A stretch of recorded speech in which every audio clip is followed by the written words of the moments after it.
Hey everybody, it's Chris back with another review for the Blue Collar Beer Gourmet. Today I'm going to be reviewing a beer that came from a man, Chris in Indiana, Mr. Gone V6. If you want to check him out on Instagram, he takes really nice photos of his beer. Has has pretty decent lighting in his house apparently, because he's usually got good photos. Sorry, I thought I heard the kitty. Um, anyway, today's selection is it's a saison. I said in the first part of the year that I was going to be looking to increase my knowledge of farm ales, Belgians, saisons, like that. And Chris has held me to my word, and I appreciate him for that. I also appreciate him sending me a beer regardless. So today's selection is the Pawpaw La Maison barrel-aged wild farmhouse ale with honey and pawpaws. This is 16.9 ounces. And there's the glass, there's the bottle. Show you the label, you can see it a little bit better. And I've had other beers from Taxman. In fact, Tony and I reviewed a total of 4 different beers. Was it just 4? Yes. The strong ale, the double, the triple, and the quad. So yeah, we reviewed 4 farm ales from Taxman. Liked them all. I've always liked Taxman's beer. They're a Hoosier brewer, and been very fond of them. Normally, the beers that Chris sends, I share with Tony. We do a Tiger Sox review. This one just seemed kind of special to me somehow, and I decided I was going to do this one on my own. Now, if you're like me and you have absolutely no idea what a pawpaw was um, prior to, well, this, a pawpaw is a greenish blackish fruit, usually 3 to 6 inches long. The flesh is pale to bright yellow, has a tropical flavor, grows in eastern North America, yeasty floral aftertaste, and this is what I came across, a bit like unfiltered wheat beer is how it's described. This is the flavor of a pawpaw. Pawpaws they're deceptive because they seem very tropical, but they grow here in North America. Apparently further north than you would expect tropical fruit to grow, because I know that down in Florida and Louisiana you can actually grow bananas. But anyway, so pawpaws, that's what pawpaws are. And this states, come home to La Maison, our house ale in tribute to the French farmhouse style. This unique special release features our house saison, barrel fermented in our reserve cellar and conditioned with local pawpaws. Bursts of flavor from this unique Midwestern tropical fruit are complemented by wild, funky farmhouse esters and liberated by sparkling bubbles, only found in bottle-conditioned ales. A little bit of information about saisons in general. Saisons emerged in Wallonia, the French-speaking region of Belgium. Saison DuPont brought the craze of saisons to America in the 1920s. Originally they were made mainly for farm laborers, miners and steel workers in industrial towns. There are 3 varieties of saison: table, standard, and super. Super usually has a 7.0 to 9.5 ABV. This has a 7.5 ABV with 25 IBUs, so I'm thinking this might be super, but I'm not entirely certain. Moderately bitter, moderately strong, Belgian with very dry finish, highly carbonated, fruity and spicy. Cereal grains complement expressive yeast characteristics, quite aromatic, hops are low to moderate, light to medium mouthfeel, pale, usually more bitter and hoppy, dark to malty sweetness. And that came from SeriousEats.com that said that it was kind of like an unfiltered wheat beer, the flavor of a pawpaw. Um, So yes, these are farmhouse ales. They did come from Belgium, Wallonia, the French-speaking region of Belgium.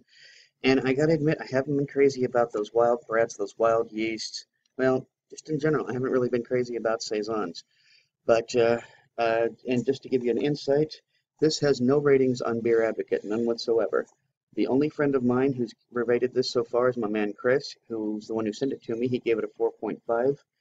Cumulatively, only 196 people have reviewed this on Untappd and have given it a 4.02. Rate Beer, however, because Beer Advocate did not have a rating, gives it a 3.15 out of 5, but that's only one review. So, there you have it. So, 7.5 ABV, 25 IBUs. Super usually comes in between 7.0 to 9.5, so I'm guessing this is a super saison.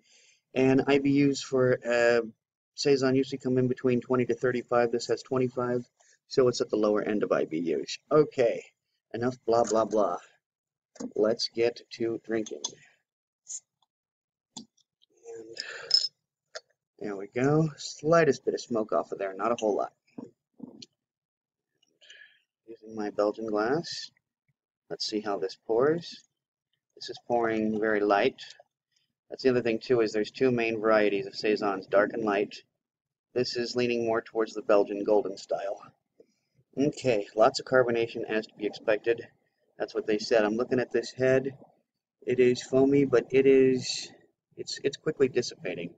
It's not staying. I don't imagine this is going to be there for very long.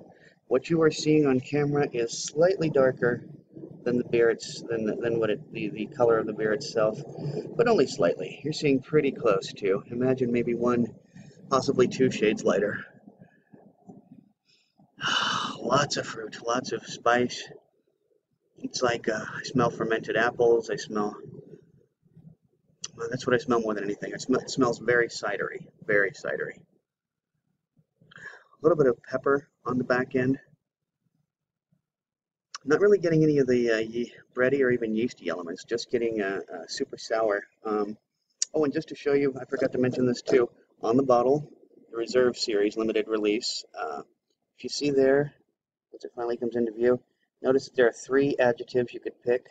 Those are funky, wild, and sour. Funky and wild are clicked off on this, not sour.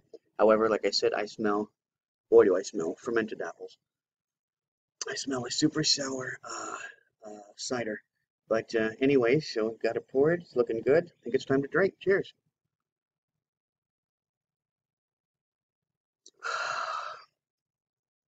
It's very tart. It's very smooth, very crisp. A little bit of dryness on the finish.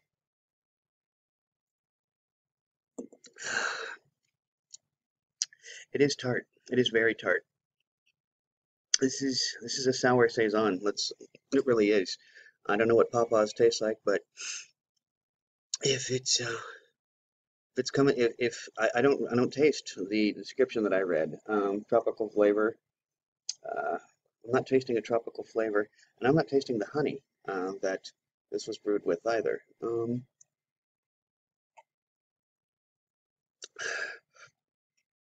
Don't get me wrong, I like this, but I'm not. I don't feel that it fits the label description particularly well. I mean, I don't feel like the label has described this beer especially well. I'm going to give it a 4.0 because I do like this beer. I think it's good. It's tasty. It's all those things. It's sweet and yet dry on the finish, and a very interesting bouquet. Not getting much in the way of lacing though. Kind of surprising. So still, it's as effervescent as it should be. It's got about a medium mouthfeel. Um, Not getting a whole lot of hops. Now, as this tempers out a bit and a little bit more air gets to it, I have to say the tartness is kind of giving way to a little bit more sweet. And I'm still not tasting honey, but that may be the pawpaw finally coming through. As I said, I'm going to give this a 4.0 on Untappd. This was a good beer, and I'm glad I drank it. I'm glad Chris sent it. I appreciate it very much, Chris. Thank you. But yeah, I don't feel like the label is doing the beer justice, or I feel like this didn't turn out quite exactly as they were expecting, and they said, the hell with it, let's sell it anyway, it's good. Because this label doesn't really describe the beer that I was expecting. I mean, funky, wild, and sour. The sour is not clicked off, and that's what I definitely would have clicked off. Pardon. Maybe the funky and wild applies to the Brett. I don't know. So anyway, I thank you again, Chris. I appreciate it.